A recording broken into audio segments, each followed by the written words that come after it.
City update ન્યૂઝમાં આપનું સ્વાગત છે। સુરતના સરથાણા વિસ્તારમાં એક ચોંકાવનારી ઘટના સામે આવી છે।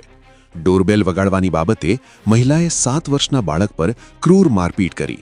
ઘટનાના સીસીટીવી ફૂટેજ પણ સામે આવ્યા છે, જેમાં મહિલાની ક્રૂરતા સ્પષ્ટ જોવા મળે છે।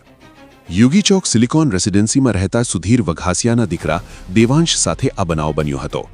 આરોપ છે કે અપેક્ષાબેન નામની મહિલાએ બાળકને જમીન પર ઢસડી પટકીને ગંભીર રીતે માર માર્યો, જેમાં બાળકના પેટના ભાગે અને જમણા પગમાં ઈજા પહોંચી છે।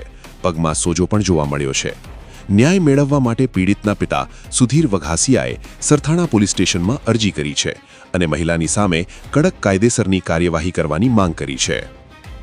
આ છે city update news. Sufiyan Mulla જોડાયેલા રહો, કારણ કે હવે શહેર નહીં સમગ્ર દેશ કહેશે। આ છે સિટી અપડેટ ન્યૂઝ।